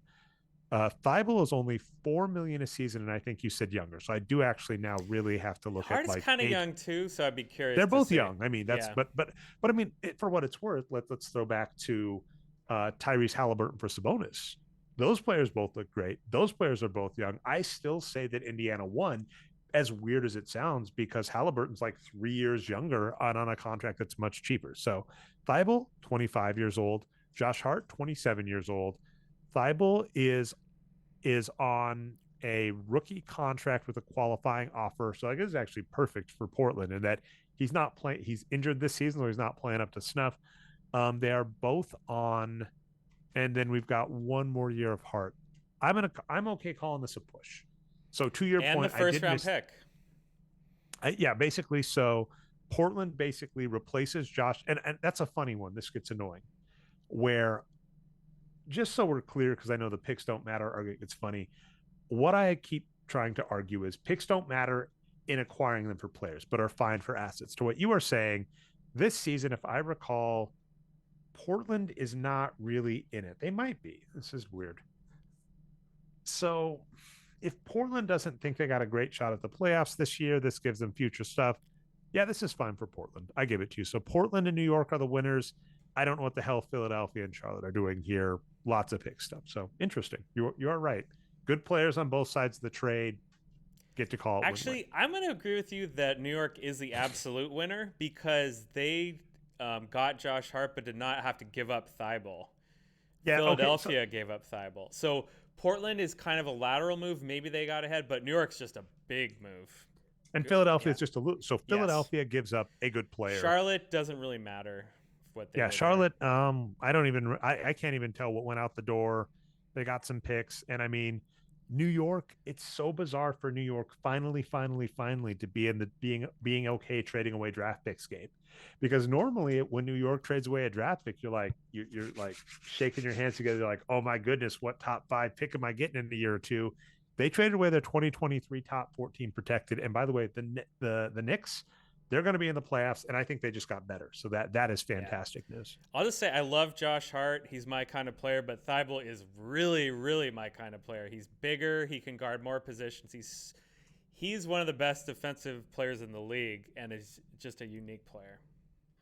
Yeah, it's funny where that is funny where I get to agree, where it's funny in that it's like it's there's got to we got to name this now, Brian, right? It's a win-win trade, but it's a win-win multi-trade. Like, it's a win-win trade with a loser, like a pithy name for that, because that's what's ironic is, right, normally, if New York had done that straight with Portland, we might be able to start getting into some arguments, like maybe New York won, but in this case it's just like New York upgraded a player, Portland possibly got a similar player with future assets, and Philadelphia just lost. And for what it's worth, like, Philadelphia has done this in the past. This happened in the Andre Iguodala trade, if you recall. So like Dwight Howard got traded essentially for Andre Iguodala, which would have made sense for Orlando, but Denver winds up with Iguodala, and Orlando, Orlando doesn't get anything, Philly doesn't get anything, Denver just winds up winning. I loved it. Yep. Next trade, complete no move, doesn't matter. Darius Bazley isn't great. Dario Saric isn't great. I think I mean it's a slight upgrade like Phoenix, or it's a slight upgrade for OKC, but to like the point of like the players not mattering. Like Here's what I if think happened here. There's a slight salary dump for Phoenix yeah, for that second round pick. That's what it's about. yep, that's fine. Okay, now here's the scary part, Brian. This next trade is a huge one and a hilarious one.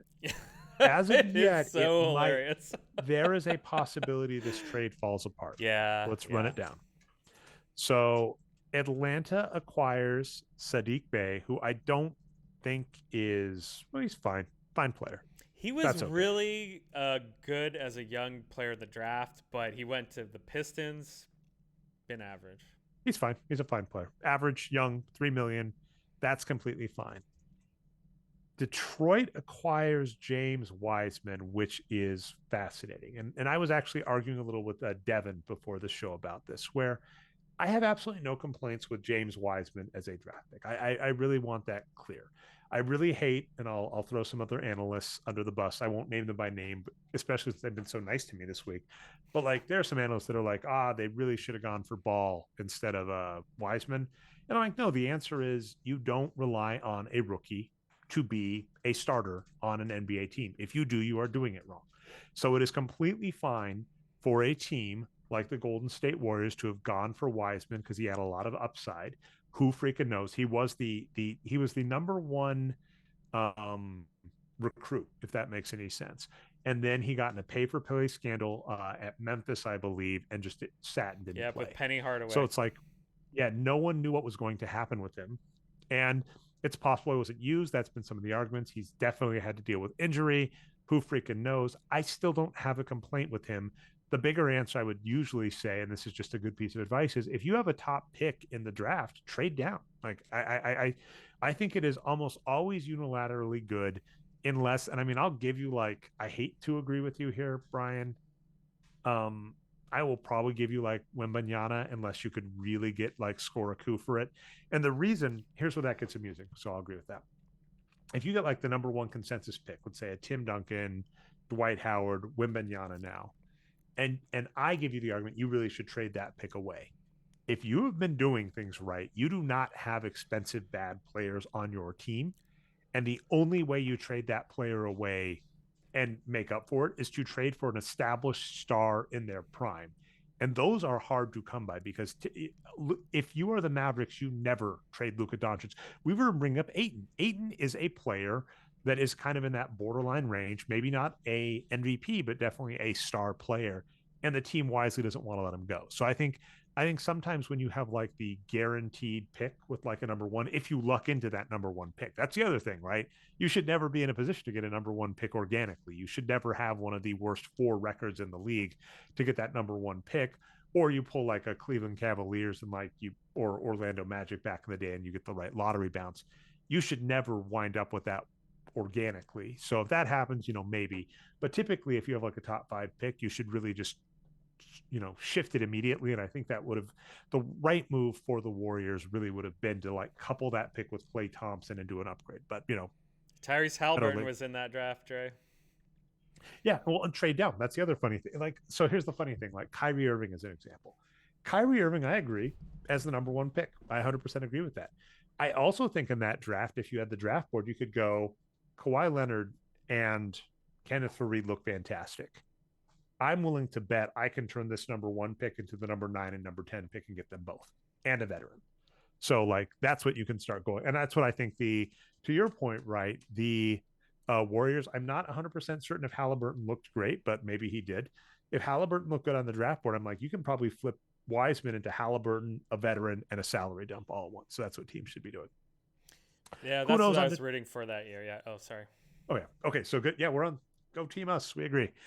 So Detroit gives up an average young player for James Wiseman, who, because of being a top draft pick, is expensive. But I think his contract is expiring soon, and it's like they get one more year of him if they want at cheap. Who knows what will happen? Classic Detroit, not great. Portland acquires Kevin Knox and a bunch of picks, and if I recall, like Knox isn't great, so this doesn't really matter. Now, it does hurt to see Portland give up Gary Payton. However, he has been injured, beat up, and they came up, they had a haul here, right? They basically shed 5 million in cap and got back a ton of draft picks. So it's not horrible. I think if I were Portland, I might have just rolled the dice on Peyton. But on the flip side, they essentially got to free up 5 million in cap and get a bunch of picks. Golden State, Brian, gets back. They trade James Wiseman for Gary Payton. I'm going to compare this to the movie Draft Day, which I finally got around to seeing with Kevin Costner. And this is a hilarious movie, and really none of what the GM, because it's all about it's all about a draft day trade by the owner of the Cleveland Browns, played by Kevin Costner. None of it is good. He doesn't make any good decisions. But the one thing he does right is he starts the day making a bad decision. He trades 3 future first round picks for the number 1 pick in the draft, who is going to be a star quarterback from UW-Madison, of all places, and then is slowly convinced that he has drafted a bust. And he wants to change his mind back, and it's really, really hard to change his mind, but he realizes, I've made a mistake. What do I do? So for the Warriors, that is this. They said, we shouldn't have let Gary Payton walk. We shouldn't have drafted James Wiseman. We should have done what you were saying, get Tyrese Halliburton and trade down. They reversed the mistake. So we can laugh at them and say this is hilarious. I think this is the right move for the Warriors. I'm a fan. And really, the biggest bit of question remains, as always, Curry's health. But there's a possibility, Gary Payton was injured almost the entire first half of the season. He's been back and playing okay for Portland. This could work out for the Warriors. I could talk about this for hours. So last show, Dre, I teased my full rant on the Warriors, and since then, there's an Athletic article come out all about Bob Myers and if he's gonna leave the Warriors this offseason. And I am gonna hold back on that rant again because it's just really long and involved, and there's a lot going on there. So I'm gonna stick to this trade alone. And yes, it is hilarious. The process that led up to this is absurd. It's even more absurd what actually happened, because apparently Gary Payton is not healthy. He is still hurt. He had core muscle surgery in the offseason to reconnect those muscles to the hip or the femur. It's the hip, I think. Anyway, he was not healthy, but the team trainers said, you need to be playing again. Started shooting him up with Toradol, then didn't tell the Warriors about it and made this trade. So the Portland just scammed the Warriors, and now the Warriors have to decide by tomorrow. We're doing this Friday night. Saturday, the 11th of February, the Warriors have to decide if they want to back out in the trade. And they probably won't, because things are so embarrassing with Wiseman. But Gary Payton's probably out for 2 to 3 months. So what they have to decide is, do they want to go through with cutting bait on Wiseman? And it could be worth it. Even if Payton's not a factor this season, he's under contract for 2 more years, and it's a very cheap, good contract. So they still may want to go through it. It still might be worth it. But okay, so let's point out, James Wiseman next season, $12 million. Yeah. Gary Payton, if I recall, it was a 3-year contract, right? That's right. This and 2 more. Yep. And that's a combined $17 million. So 2 years of Gary Payton for 17 versus 1 year of Wiseman for 12. So that's a $5 million difference over 2 years. Plus Gary Payton might be able to come back. Plus also, like, both optically and night, because I mean, what I'll say about the Warriors, at least for a little bit of time, is optically just, them cutting Andre Iguodala after Kevin Durant left just rubbed me the wrong way. So like, Gary Payton was a huge part of that salary. A piece in my back pocket, Brian, is actually about the Warriors and if they moneyballed a title in 2022. Because when I went back and was looking over all the top 10 players to win a title, it's worth noting that the Warriors last season were an anomaly, because typically, if you do not have a Brian and or Dre star on your team, you don't win a title. And the Warriors managed to, in large part because Steph Curry was injured during the regular season and turned into a playoff MVP, and Gary Payton was basically healthy during the regular season and injured during the playoffs. So basically, the aggregate, right? It's Billy Bean coming in and saying, we're not replacing Kevin Durant. Here's what we do. We replace him in the aggregate. Steph Curry, star player, can't stay healthy. Gary Payton, underrated player, can't stay healthy. You put them together, you get one Kevin Durant, that gets you a title. So, I mean, that's what happened last season. So, rewarding Gary Payton instead of just letting him walk, like, I think this looks fine. I mean, if I'm the Warriors, I stick with it because in the worst case scenario, Gary Payton just isn't healthy and you end up waiving him and, saving a few million. Like you're already, you basically you're negative 5 million on the books right now. So if you have to cut him and you're able to waive him and do some savvy stuff, or if it's injury based, right, you actually just are able to recoup it all, it's more than fine. Like stick with it, Warriors, right?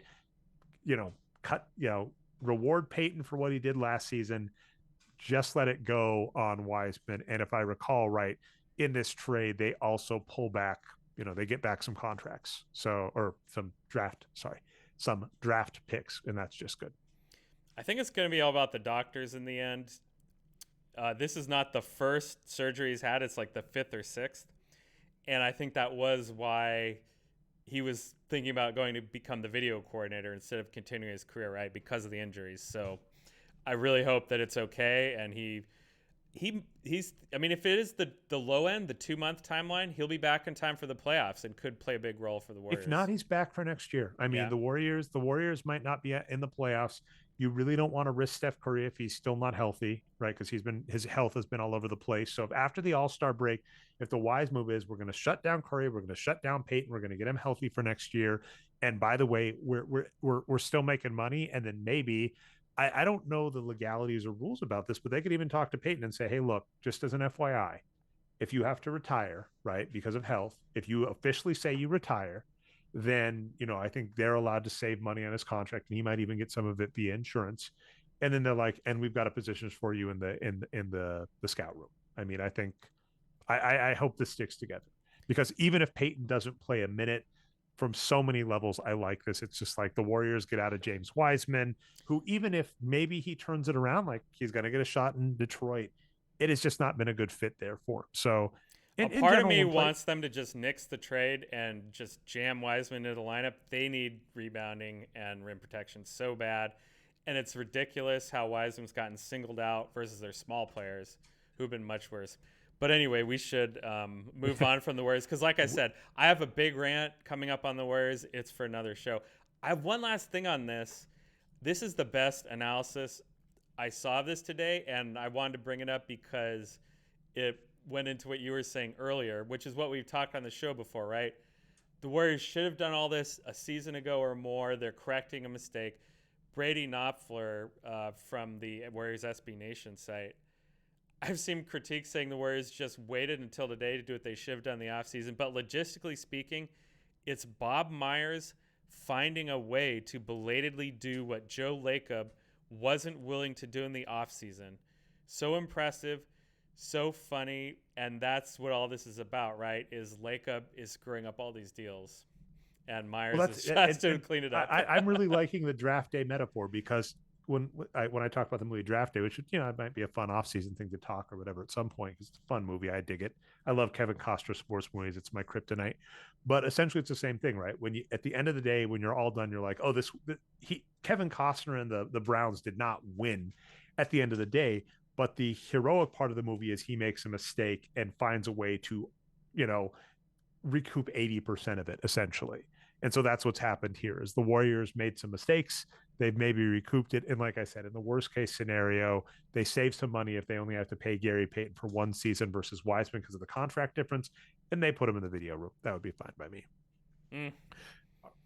I mean, yeah. And by the way, here's the good news, Brian, because we still have to wait for the dust to settle. So guaranteed on the next Boxscore Geek show, it's going to be, barring something weird. I mean, tempting fate, I'm aware, Brian. Barring something weird happening, next show is going to be Warriors heavy, which will be nice. There we go. All right. So this next trade is kind of fascinating. I think there's only one winner. It's another 3-team trade. Memphis acquires Luke Kennard from the Clippers. Now, he hasn't played a bunch, only 700 minutes. So, health is definitely a question, but he is a reasonable player. And this is kind of the weird aggregate point I make, which is Memphis is a pretty deep team. So if you just add another above average player, you just give yourself security. The Los Angeles Clippers, though, Brian, you named this, and it's one of my favorite things, which is the star neutralizer. So Mm. the king of all kings and star neutralizers, Eric Gordon, goes to the Los Angeles Clippers. We are 2 trades away from the Los Angeles Clippers doing something amazing, which we approve. So, of course, if the Los Angeles Clippers are going to acquire a star, spoiler alert, that's Mason Plumlee, they got to get a star neutralizer. Eric Gordon, the ultimate star neutralizer, who basically hid James Harden on the Houston Rockets for years and years and years. Can I point this out? When you say star neutralizer, you're saying neutralizing his own players, not the other team. Yes. We need to make that distinction. Well, because that's the hilarious part is that, we'll have, and the reason I love Eric Gordon for this end your term star neutralizer is essentially there was a period of time on the Houston Rockets where per minute. So, I mean, obviously James Harden was still a net aggregate compared to Eric Gordon, but per minute, Eric Gordon and James Harden were exact doppelgangers, as in I think like James Harden was like a +6 and Eric Gordon was like a -6, meaning for every 48 minutes James Harden was on the floor, if you were a betting man, you would bet that the Warriors would beat the spread by 6 points. And for every 48 minutes Eric Gordon was on the court, you would bet that the Houston Rockets would lose by 6. So basically, every minute you were playing Eric Gordon was neutralizing a minute of James Harden, a star neutralizer. And I have absolutely, the Los Angeles Clippers acquired some picks, great, but I mean, really, right now, especially with Paul George and Kawhi, you're not looking to the future. You're looking to get what you can, which luckily they do. They do up ahead get Mason Plumlee, but there is no reason to acquire Eric Gordon. This is just ridiculous. I do think he is a salary dump, but oh my God, he's actually got another year. I think it's a I think they non-guaranteed. want to play him in the rotation. I think they really do. And there's 2 parts, right? So even if Eric Gordon was expiring this year, it wouldn't be worth it. Luke Kennard, if he had a longer deal, they've got one of the richest owners in the league right now. They've got Ballmer, who's one of the richest. Luke Kennard is actually expiring this season. This trade makes no sense on any front, in the sense that they could have just kept the average player. Now they do ship out John Wall, who goes back to Houston, right? And you said Houston's already waived him, so this is hilarious. John Wall. John Wall attempted a comeback and it just did not work out, which is a real, I don't care. He got so much money, he got paid, he's fine. It sucks. Like, I mean, John Wall is one of those players where I feel bad because I called him overrated. He turned really good and then he got injured and people are like, oh, he sucks. And I'm like, I agree with you, but it's not his fault, right? Like, he agreed to play with Washington when he was really good and just got injured, but very Grant Hillish, right? He at least got a consolation prize in like a $150 million contract. Attempted to come back this season, is just not back, clearly. So, the Clippers kind of just wanted to shed him. So they basically turned John Wall and Luke Kennard into Eric Gordon, but that still doesn't make a lot of sense because I'm going to look at this really quick. I got to believe that John Wall and Luke Kennard are both expiring this year. So it's not even a salary dump. They basically got rid of an average player that hasn't played a lot to injury, a player that they took a flyer on, no fault taking a flyer on John Wall, who's not going to play, and in exchange got back a star neutralizer. It's just not worth it. Houston acquires John Wall, Danny Green, and some pick swaps. They're tanking, so it's fine. They didn't. Yeah, they get a first round pick swap for taking on a few guys. That's fine. That's a good. They get a first round pick swap and a first round pick, top 6 protected. Oh, that's even better. Yeah, it's good for Houston. They finally got rid of Eric Gordon again. This is something they should have done years ago. This is something they should have done with James Harden and Chris Paul to try and maximize a title chance. But that's the long and short of it. Look, Eric Gordon is one of the best players in the world, right? He's in the NBA. He's just not playing well right now. Well, I mean, I can't be too mean to him. He was fine when he was younger, which is okay, right? But he just stopped being fine at some point, turned into a chucker, and the world was like, still thought he was great because, it's all the 8 points. 3 trades left, Brian. We're almost there, and hopefully this one goes back. All right, San Antonio acquires a bunch of picks, gets Devontae Graham for Josh Richardson. This is actually fantastic for San Antonio on many fronts. They're tanking, so they don't really care. Josh Richardson is not very good. They get a bunch of draft picks, and Devontae Graham hasn't been playing a ton of minutes, but is above average. Good move for the Spurs. They really are setting themselves up in a good spot if they do everything right, which I still question a tanking rebuilding team to do. But you know what? If Wembanyama ends up on them, outperforms my expectations of him already, and they rebuild, then that'll be fun. It would be nice to see the rebirth of the Spurs. Oh man, if Pop stays around and coaches I Wemby, that really would be hope a story. I really hope it's not Pop. I mean, it might be too late, but if Becky can come back to get the Oh job, yeah, she she just should. won the WNBA title, right? So That's interesting. I mean, I guess actually I would rather see the WNBA grow. Um, Tough one, Brian. Tough one. All right, our last major trade. Thank goodness the very very last trade on the list doesn't matter. The Los Angeles Clippers, as we noted, you said Vanderbilt and Plumlee were on the block, and I said that's ridiculous. Why would teams trade them? And not only did teams trade them, they trade them horribly. So yep. for all that flack I just gave Eric Gordon, the funny reality is Eric Gordon per minute is a better player than Reggie Jackson, who is god awful. So the Clippers took Reggie Jackson in a second round pick and turned him into Mason Plumlee, who is an amazing top 20 player in the NBA this season. And traditionally, like, here's what's good to know. Like Mason Plumlee and Josh Hart are both top players in the league this year. And I think when we were looking at Thibault versus Hart, you made an astute observation that like Hart's having a really good year. And the same is true of Plumlee, but Plumlee, his range is that above average. So he Yeah. is a good player, right? He is supposed to get you like 6 to 7 wins. This season he's at about 8. But on a normal season, you expect 6 wins out of him, and he is very affordable. This is a fantastic trade for Los Angeles. Also helps something they need, which is more size. They have Paul George and Kawhi, but getting a center really does help them out. Even though I do love Zubats, but I think I'm not sure how healthy or how much he plays. So I like this trade all around. Just this is what we expect, Brian. This is a win from a big market team. Just easy win. Clippers win this trade. Absolute fleecing of a small market team. Reggie Jackson will be in the buyout market now as well. Oh, Another star neutralizer. Watch out. Watch out for Reggie. so what? Okay, so let's talk this if you know more than me. I am utterly baffled on this for a variety of reasons. Because first off, Mason Plumlee at $8 million a year, that is not a lot. Second off, he is on his last year of his deal. So the good news is the Clippers have acquired his bird rights, meaning it can offer him the most favorable contract. That means the free market value for Mason Plumlee was a second round pick from a playoff team.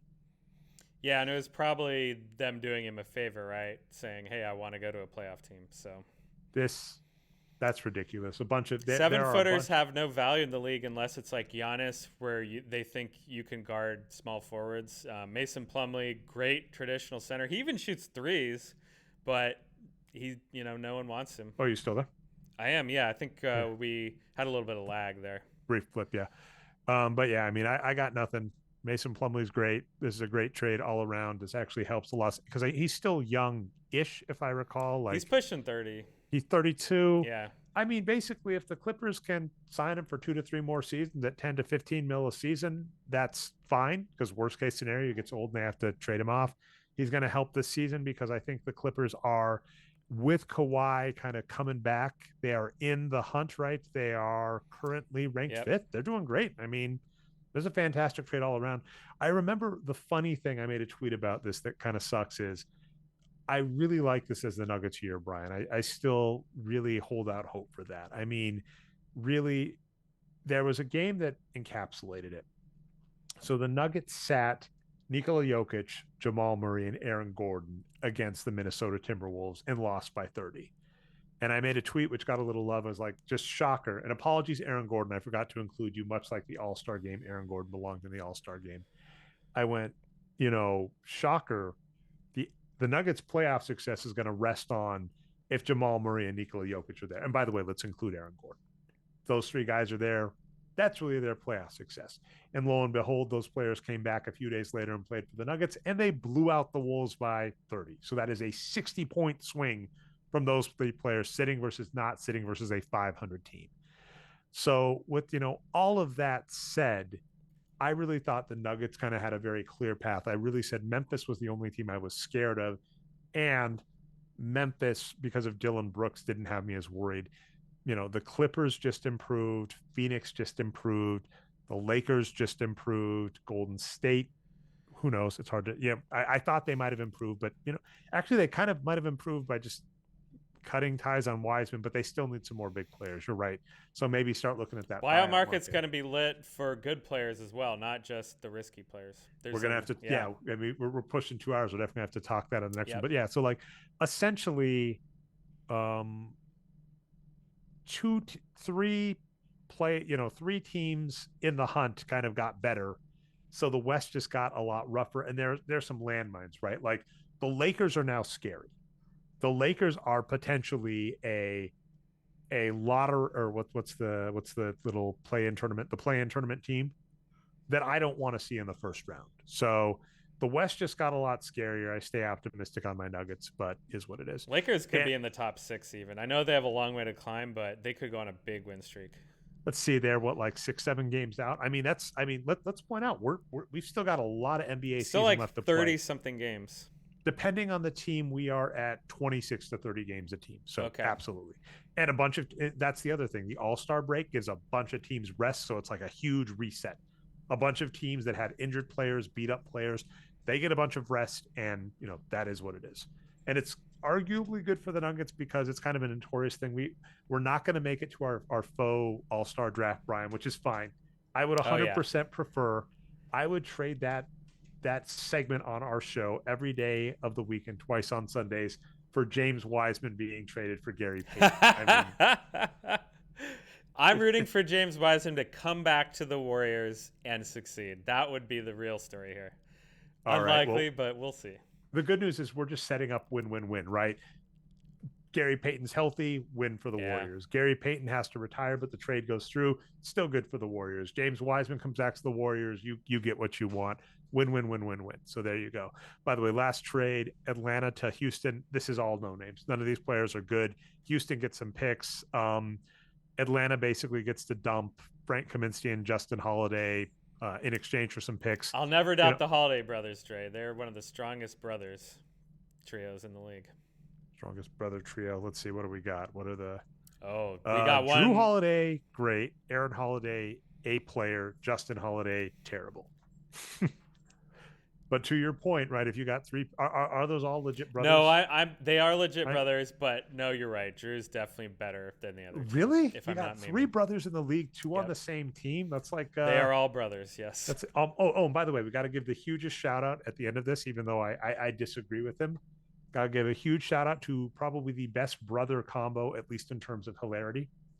Also, the unofficial son of Mick Foley. So Robin Lopez. I didn't know that. Let me throw out a bunch of stuff here. So Robin Lopez made a tweet and he said, "This is like," talking about the Brooklyn Nets. He's like, "This is like that scene in the I'm so flustered because it's so cool. This is like that scene in the Muppets Take Manhattan where the Muppets all fail to take Manhattan and go home." Which even though I fundamentally disagree and think the Nets did great. There are also people disagreeing with his Muppets take that maybe the Muppets did take Manhattan. Anyway. Well, I mean, in the movie, there is this scene where they're trying to put on a Broadway musical and they fail, and they all do go their separate ways, but then they come back together. And in the end, they get their musical financed, and Kermit and Piggy get married. So anyway, I didn't like that Muppet movie much, but I have seen it multiple times. So there you go. And then the Mick Foley joke is Mick Foley, obviously, when actually this was Brooke Lopez. So when Brooke Lopez, but since the Lopez brothers are brothers, it would apply. When Brooke Lopez was in Brooklyn, or also New Jersey, Mick Foley would go see a lot of those games because he's a New York guy. And at one point, he just yelled, he said, son, I missed you," because he had a thing right next to it. And the joke being, another fan kept looking at Mick Foley, and Mick Foley was like, "Oh, they recognize me from wrestling." Mick Foley, Mankind, Cactus Jack. And the person came over and said, "Oh, are you Brooke Lopez's dad?" And Mick Foley thought that was hilarious. So Mick Foley started yelling out to the court, "Hey, son, I'm here." And then Brooke Lopez did a tweet referencing Talladega Nights, saying that he'd been leaving tickets for Mick Foley and that he finally took him up. So wait, so that person was an NBA fan but not a wrestling fan? Is that the context? Or just got confused and thought that Mick Foley, because of like the crazy hair, thought that he looked like related. I guess to it is Brooke the Lopez. hair. That's what it's all about, the hair. All right, so yeah, All right, Brian. Anything to end up on? Thanks for the long show. Oh no, it was fun. It was great to go over all these trades. I learned a lot, and Oh, I yeah, messed it up. It was Robin Lopez too. So this was Robin Lopez, not Brooke Lopez. Apologies for confusing the Lopez brothers. yeah. But that was Robin did also make the tweet. wait, Yep. wait. Did Robin Lopez played for Brooklyn as well? So this is just brothers Yes, playing for the same team in the NBA is just confusing. it's great. All right. Well, yeah, thanks for the long show. This will be up. I'll post it this weekend. I'm not going to do any editing, right? It just goes up, Oh yeah. and I'll try and put an amalgamation of all our trades somewhere, probably nerdnumbers.substack.com. You ready for outros? I can just do those real quick. Oh yeah. I'm done. Yep. All right. Thanks for listening. If you found us not through the website, you can go to boxscoregeeks.com. I will say this, and I'll probably put a post up. I'm probably done blogging at boxscoregeeks.com just because, say, like Substack is a better engine. But the stats are still kept up to date. The comparison just engine are still up to date at boxscoregeeks.com. I was using that this entire trade show to see who won what. So boxscoregeeks.com. You can of course find the show in audio form anywhere podcasts are found, iTunes, Stitcher, the Box Score Geek Show when we go live, including tonight. And we gave a warning on Twitter. So follow myself and Brian on Twitter. Nerd Numbers for myself, Box Score Brian for Brian. Twitch.tv/nerd numbers when we record these live. And then we do put the recaps up on YouTube channel Nerd Numbers as well. Nerd Numbers across the board, Brian. And then, as I mentioned, nerdnumbers.substack.com. I have been writing. I was actually going to write about Kevin Durant, and I probably ate my writing time tonight, but this was much more fun, much more enjoyable. And I will probably write an article that just recaps our draft takes on each trade, because I'll have something to listen back to write it all down on paper. Shouting out just once again, Brian Foster on Twitter as Box Score Brian. Have a week, and can't wait. If you thought we talked a lot about the Warriors, we are going to do it again, Brian. Guaranteed. Next show, it's going to be Warriors centric show.